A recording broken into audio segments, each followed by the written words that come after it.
One thing I really enjoy about launching a new book is the opportunity it gives me to talk to fans. And I've found that fans are really curious about the characters and how I was able to intermingle the wonderful characters that my dad had created with the new characters that I needed basically to make the series my own.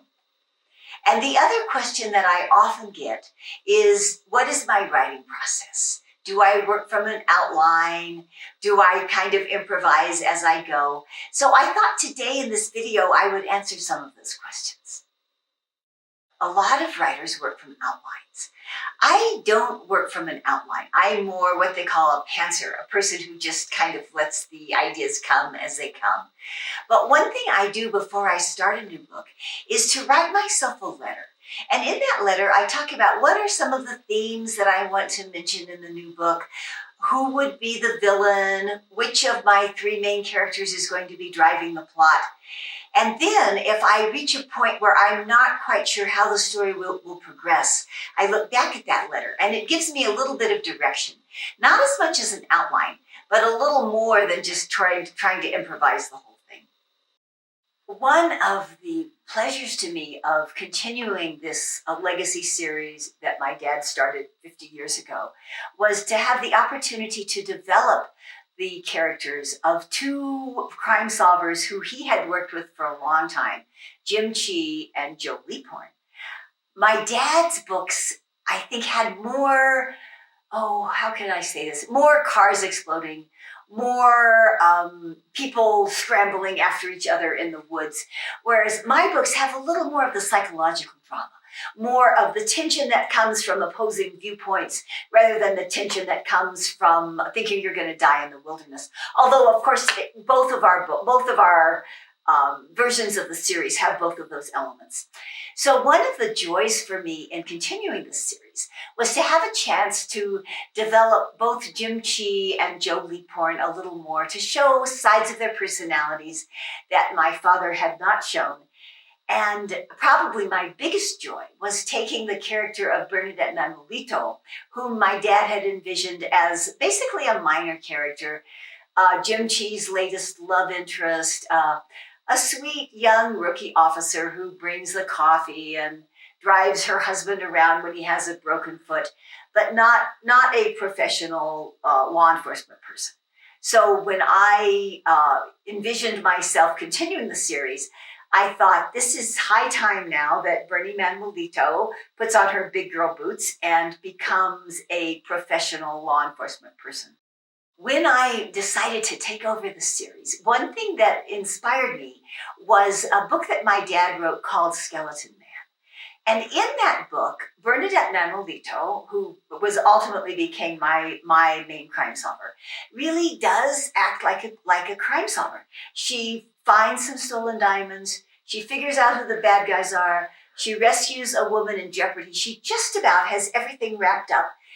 But then, because my dad loved those male characters, this is unfolding at the bottom of the Grand Canyon. All of a sudden, there's a flash flood. There's chaos all around.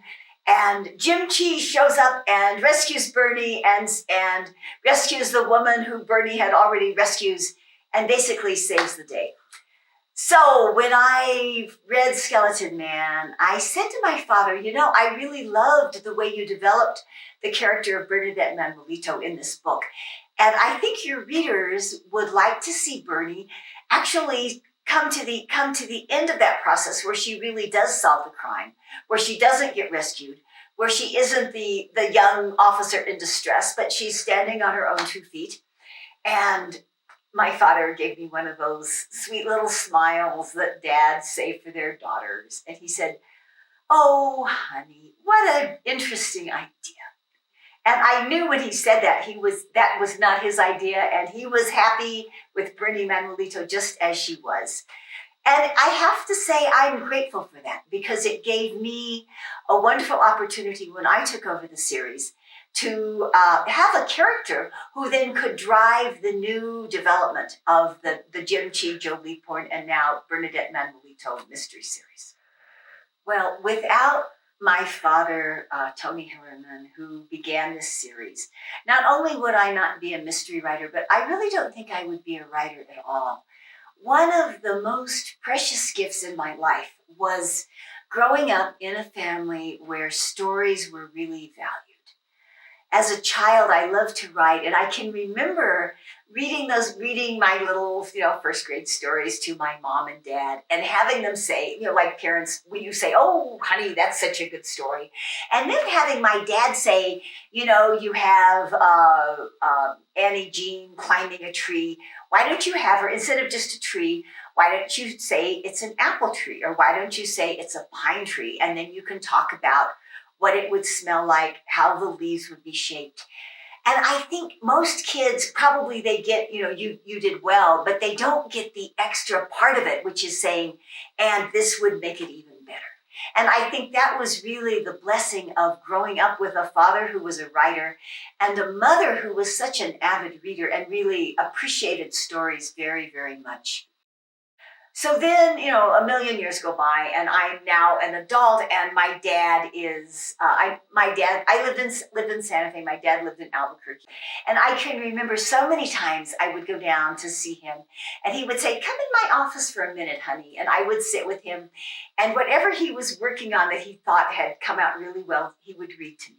I felt like I was getting insight into just such a joyful and creative and wonderful process. And I think when I then was writing my own work, it kind of encouraged me to both to take pride in things that came out well, maybe to suspend the tendency to self-criticism that I think most creative people have, and to balance that out with acknowledgement when something went well, to kind of give myself a pat on the back. So I appreciated my dad both for what he taught me about the techniques of writing through his example, and also through the books that he encouraged me to read and classes I had with him and when he taught journalism at the University of New Mexico, but also for the other side of it, for his ability to kind of give himself credit when something turned out better than he expected. I still do look to my father for inspiration. Again, that was something that I hadn't expected. But if I'm at a part, say I'm working on a plot, and I'm thinking, well, it could go left or right, it could go here or there. Often I'll just take a minute and I'll think, so if my dad was writing this, what would he do? And sometimes I get a good idea, and sometimes it's neither left nor right, but more kind of down the center. Or sometimes the inspiration is, why don't you just get up and go for a walk and let your brain rest, and you'll figure this out. So I really was not expecting that when I became a mystery writer, but it's been a very lovely gift. So thanks, Dan.